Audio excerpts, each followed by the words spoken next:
London से कुछ मील दूर हरे भरे मैदानों के बीच एक भव्य पुरानी हवेली खड़ी थी, जिसे लोग चिमनी हाउस कहते थे। ये जगह आमतौर पर शांत रहती थी, लेकिन उन दिनों वहां युवाओं की टोली छुट्टियां मनाने आई हुई थी। दिन में घुड़सवारी, शाम को संगीत और रात में हंसी मजाक चलता रहता था।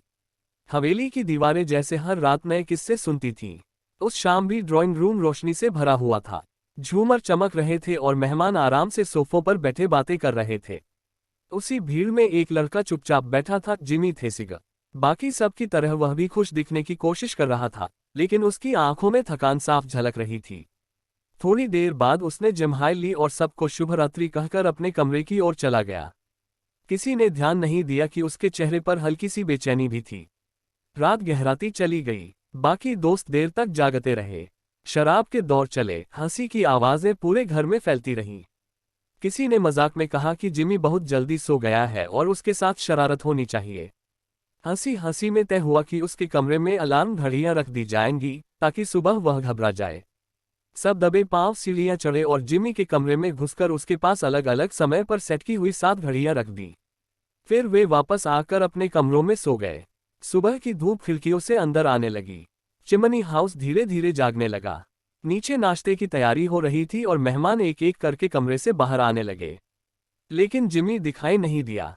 पहले तो किसी ने ध्यान नहीं दिया, मगर जब समय बीत गया और वह अब भी नहीं आया, तो सबको अजीब लगने लगा। एक नौकर को ऊपर भेजा गया।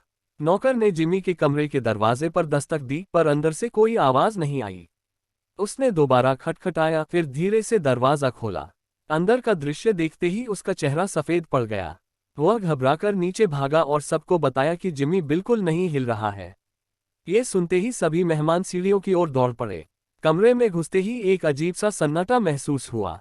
पर्दे आधे खुले थे और हवा ठहरी हुई लग रही थी। बिस्तर पर जिमी सीधा लेटा था, मानो अभी सो रहा हो। मगर पास जाकर देखने पर पता चला कि उसके शरीर में कोई हरकत नहीं थी। उसका हाथ ठंडा पड़ चुका था। तुरंत डॉक्टर बुलाया गया। जांच के बाद डॉक्टर ने गंभीर आवाज में बताया कि जिमी की मौत हो चुकी है और यह मौत प्राकृतिक नहीं, बल्कि जहर से हुई है। अब माहौल पूरी तरह बदल चुका था। जहां कल रात हंसी थी, वहां अब डर और हैरानी थी।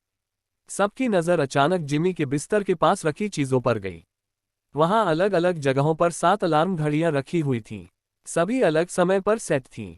ये देखकर सब चुप हो गए। किसी का मजाक अचानक एक रहस्य बन चुका था। लोग समझ नहीं पा रहे थे कि घड़ियां सिर्फ शरारत थी या किसी गहरी साजिश का हिस्सा। जिमी की मौत और उन 7 घड़ियों के बीच कोई न कोई रिश्ता जरूर था। उसी पल से चिमनी हाउस में सिर्फ एक ही सवाल गूंजने लगा, जिमी को किसने मारा और क्यों।